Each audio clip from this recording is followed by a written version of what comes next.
Have you ever visited someone, sat at their kitchen table, shared a meal, maybe a cup of tea, and then drove home in silence, feeling heavier than when you arrived?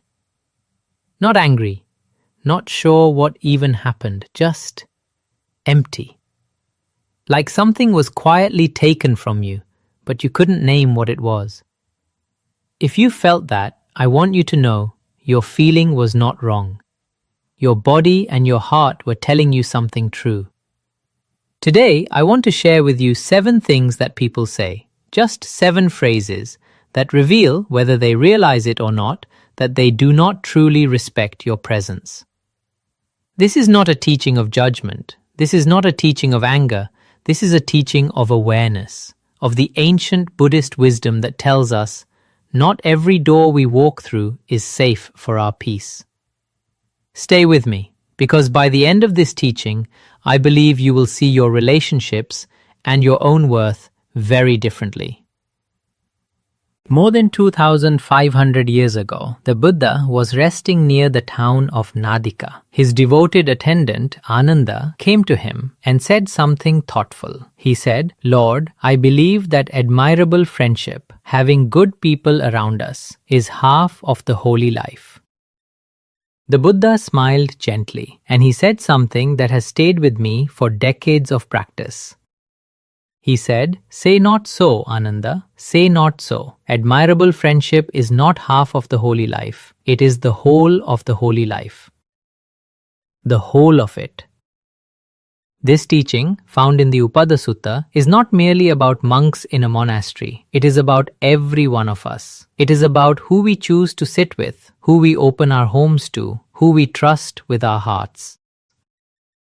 The Buddha used a beautiful word, kalyana mittata, admirable friendship, a friend who is kind, who is honest, who lifts you toward wisdom and away from suffering. He never told us to endure every relationship with passive acceptance.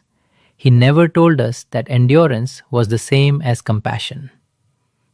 He told us to be wise. And wisdom begins with recognition, with seeing clearly. So let us look together at 7 phrases, 7 things that people say, and what they truly mean beneath the words. Imagine this. A woman, let's call her Margaret, drives 45 minutes to visit her son. She has not seen him in 3 weeks. She brings his favorite bread, still warm from the bakery. She rings the doorbell with a full heart. The door opens, and the first thing she hears is, "Mom, you should have called first." Not hello, not come in, not "I'm so glad to see you." You should have called first. Now, I want to be very careful here, because this phrase can mean different things depending on the relationship. There are people who have genuine, legitimate boundaries around their schedule. A young parent with a sleeping baby, someone working from home during a deadline. These are understandable and we should respect them. But I am not talking about one honest, occasional moment of poor timing. I am talking about the pattern. The person for whom your arrival is always a disruption, for whom your presence is always inconvenient, for whom the first word spoken every time is correction, not welcome. In the Pali texts, the word metta describes a quality of goodwill so open, so unconditional, that the similes used for it include a mother's love for her only child, not a love with a schedule, not a love with an appointment. True warmth, true care does not need a calendar. When someone consistently makes you feel that you must justify your arrival, they are telling you something important. Your presence is not something they treasure. And you, dear friend, deserve to be treasured. A man I will call Robert had a friend from his working years. They had known each other for 32 years, through career changes, through illness, through the loss of spouses. But sometime after retirement, every time Robert called, every time he suggested lunch or a walk or even just a phone conversation, the answer was always a variation of the same thing. "I'm too busy right now. maybe next week.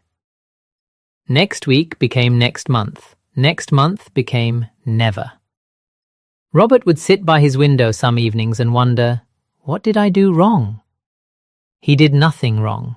This is what I want you to hear clearly. A person who consistently has no time for you is not a person who has a full schedule. A person who consistently has no time for you is a person who has made a choice. Everyone is busy. The Buddha himself, teaching across entire kingdoms, receiving thousands of visitors, found time for the sorrowful, the confused, the lonely. He found time for the grieving mother who came to him carrying her dead child. He stopped, he sat, he listened. Kalyanamamittata, admirable friendship, does not require perfect availability. It does not ask you to drop everything at every moment, but it does ask for sincere effort, for the genuine intention to show up, even imperfectly. If someone has offered you next week for years, that is not busyness, that is distance. And recognizing distance honestly is not bitterness, it is clarity. There is a reason the Buddha taught Satya, truthfulness, as one of the foundations of right speech. Truth is not comfortable. It does not always arrive gently. Sometimes, truth is a conversation we have been avoiding for years. Imagine a man who long ago was deeply hurt by his brother. Not a misunderstanding, a real wound. Something that was done or not done during a difficult season of their lives. He has carried it quietly for a long time, and one afternoon, with courage and vulnerability, he brings it up. His brother looks at him and says, "Why do you always bring up the past? That was years ago, let it go." And just like that, the conversation is over. Now I want to make a distinction here because it is important. There is a kind of letting go that is holy. It is the letting go we practice in meditation, the conscious, voluntary release of resentment for our own freedom. That is a beautiful and necessary practice. But being told to let go by the very person who caused the wound, before the wound has been acknowledged, before you have been heard, before there has been even the simplest expression of care, that is not wisdom, that is erasure. A relationship cannot truly heal around a silence that one person has imposed on the other. And someone who responds to your honesty with, "Why do you always bring up the past?" is not inviting healing. They are protecting their own comfort at the expense of your dignity. You deserve to be heard. In any relationship worth keeping, you must be able to speak. Of all the phrases we will discuss today, this one may be the most quietly damaging, because it does not just dismiss what you said, it dismisses who you are. Consider Dorothy, a woman who for years watched her sister-in-law make small, cutting remarks at family gatherings. A comment about her weight, a joke about her health, a casual remark about her choices. And every time Dorothy quietly said, "That hurt," the response was the same. "Oh, Dorothy, you're too sensitive. I didn't mean anything by it." After enough repetitions of this, Dorothy stopped saying anything at all. She learned to smile, to absorb, to pretend. This is what the phrase does. It teaches us to distrust our own experience. But listen to what the Buddha teaches about Vedana, feeling tone, sensation, the quality of our moment-to-moment experience. He describes it as one of the 5 aggregates, one of the fundamental components of what it means to be a conscious, living being. Our feelings are not decorations. They are not weaknesses. They are real.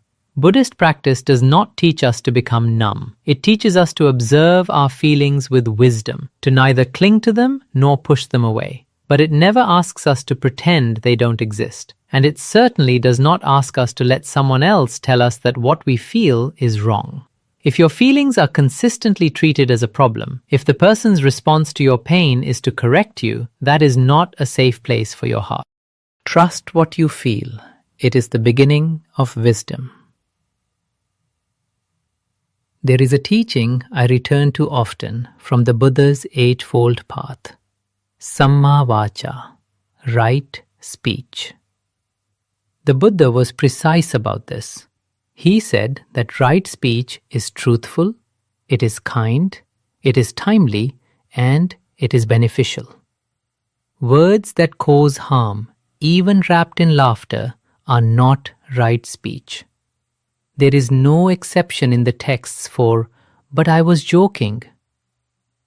Imagine a family dinner. The conversation turns to an elderly uncle. His memory lapses are exaggerated and performed for the table's amusement. Or a grandmother's cooking is mocked in a way that everyone laughs at except her.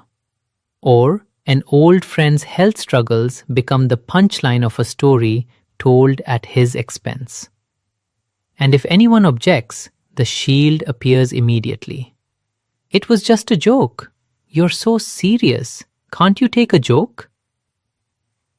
Here is the truth beneath this phrase. Humor in healthy relationships brings people together. It finds the absurdity in shared experiences. It laughs with, not at. But humor used to diminish, to poke at vulnerabilities, to test the limits of what someone will accept, is not real humor. It is power dressed in a punchline. Sammavacha asks us to ask one question before we speak. Does this help? Does this lift? Does this bring even a small measure of goodness? Words that wound do not stop wounding because they were delivered with a smile. And if someone tells you that you cannot take a joke every time they hurt you, they are not a comedian. They are a person who has decided that your feelings are less important than their entertainment. In all my years of teaching, sitting with people in moments of grief, confusion, and heartbreak, I have noticed something. The conversations that most need to happen are always the ones that someone is trying to avoid. There is a man I will call George. For many years, his closest companion, the person he shared his life with, refused to discuss certain things. His concerns about the future, his feelings of loneliness, his need, sometimes, simply to be known. Whenever George tried to open these doors, the answer came quickly. "We don't need to talk about that." The doors stayed shut, and so did something inside of George. The Buddhist quality of karuna, compassion, is often translated as the wish for beings to be free from suffering. But at its root, the Pali word carries another meaning: to tremble at the pain of another, to be moved by it, to not look away. A person who truly cares for you will not always find these conversations easy. They may be uncomfortable. They may not know what to say, but they will try. They will sit with you in the discomfort because you matter more than their convenience. When someone consistently refuses to engage with what is real, what is tender, what is true for you, they are not protecting you. They are protecting themselves. And a relationship where only one person's comfort is being guarded is not yet a real relationship. You deserve someone who will not look away from you. This phrase is perhaps the most subtle of all 7, and in some ways, the most total. Because "you always do this" is not a statement about one moment. It is a verdict on your entire character. It reaches back through years and forward into the future and declares, "This is who you are, and it will never be different." Consider a daughter, now in her 60s, who tells her family that she needs a little more help during a health challenge, and she is met with, "You always make everything about yourself." Or a man who expresses that he felt excluded from a family decision and hears, "You always overreact to everything." The word "always" is doing something very specific here. It is not describing a behavior. It is defining a person, reducing them to a single narrative, a fixed story, a closed case. But the Buddha's teaching on anicca, impermanence, tells us something essential. Everything changes. Every person, every moment, every situation is in constant flux. To say that someone always does anything is to refuse the truth of impermanence. It is to see a human being as a fixed object rather than an evolving, suffering, striving soul. When someone uses always or never to describe you, they are not seeing you. They are seeing a story they have built about you, and they would rather hold on to that story than encounter who you actually are. You have changed. You are changing. And any relationship that denies this that insists on a diminished version of you is a relationship with a ghost, not with the living person you have become. You are more than their story. Now, I want to speak carefully about what we do with this awareness. Because the Buddhist path is never a path of anger. It is never a path of punishment. It is never a path of building walls and calling it strength. What I am offering today is not a reason to cut people off with cold satisfaction. It is not permission to judge everyone who has ever said one clumsy, difficult thing. People are complicated. People are wounded. Many of the people in our lives who say these 7 things are not malicious. They are simply unaware. They carry their own suffering, their own defenses, their own patterns that no one ever helped them see. We can understand this. We can hold compassion for it.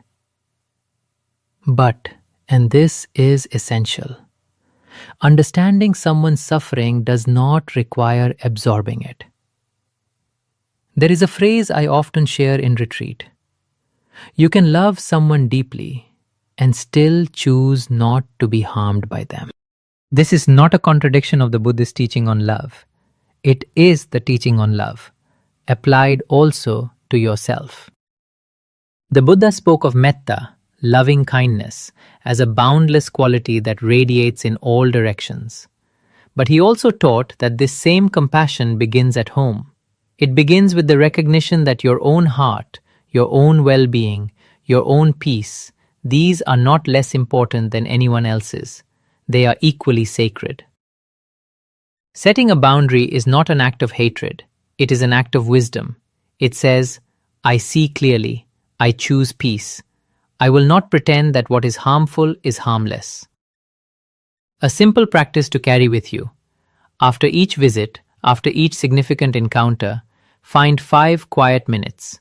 Perhaps in your car before you start the engine. Perhaps at your kitchen table with a cup of tea.